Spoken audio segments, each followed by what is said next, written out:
పాప పుట్టేసరికి 4:30 అయింది. 4:30 నుంచి పాప బాగుంది, ఏడ్చింది, బాత్రూమ్ మంచిగా ఉంది. ఒకసారి ఆమె ఏడుపు తక్కువ చేసింది. తక్కువ చేసే వరకు డాక్టర్ అమ్మ చేస్తే ఆమె లేదు. తర్వాత వచ్చింది.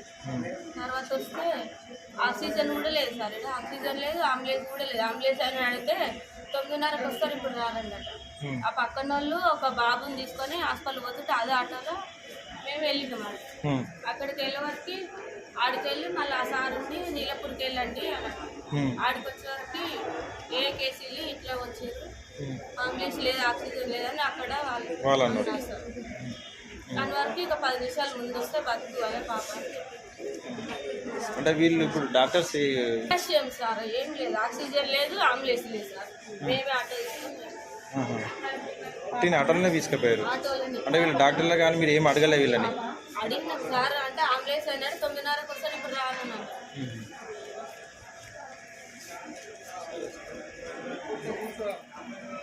సెలన్ పెట్టారు. తర్వాత ప్లేన్స్ వచ్చినాయి, అక్కడ తీసుకొని డెలివరీ చేసింది. ఇక్కడనే కదా బాగుంది, పాలు తాగింది, 2 మోషన్స్ కూడా పోయింది, ఏడ్చింది కూడా, అవి కూడా ఉంది. ఆమె డెలివరీ చేసింది, పోయింది, పడుకుంది. ఇంకా కొద్దిసేపు వచ్చినాక పాప దొరకలే. ఆమె ఏడం చెప్పొద్దు అమ్మాక అంటుంది వచ్చి, నువ్వు పడుకున్నావు కదా అని అంటే అప్పుడు వచ్చి ఇప్పుడు పిల్లల హాస్పిటల్కి తీసుకెళ్ళండి, దేనికైనా మంచిదని తోలిచ్చింది. ఏం చేయాలి, వాళ్ళు డెలివరీ చేసింది, అక్కడ తీసుకొచ్చి ఆడబెట్టింది, పడుకుంది పోయి. ఏం చూడలేదు, 1500 అది తీసుకుంది. దేనికి 1500? 1500 తీసుకుందా? ఇప్పుడు నైట్ నర్సా డెలివరీ చేసినామా? ఎందుకు? ఇది గవర్నమెంట్ హాస్పిటల్ కదా, మా పైసలు ఏమి ఇవ్వద్దు. కట్నామా?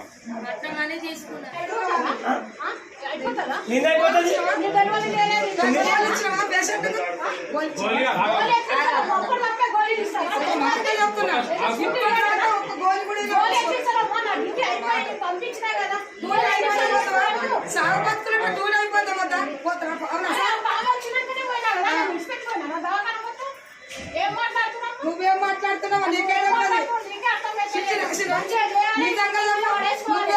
మంచిగా ఏం చేసినావు? దేవుడు ఇచ్చిండు, కండ తెచ్చిండు, కండ నువ్వు చేసినావు. ఏం చేస్తావు?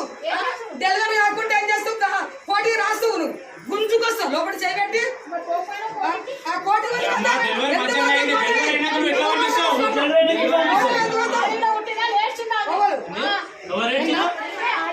ఆడవిలో లేడ్చాడు బుద్ధుడు ఎవడు ఎవరు ఏం మాట్లాడుతున్నావు? నువ్వు డ్యూటీ సక్క అయిపోతే తప్పు ఉంటే తప్పు ఒప్పుకో. నా ఇంట్లో 10 మంది, నా బిడ్డలు, నా కొడుకు బిడ్డలు.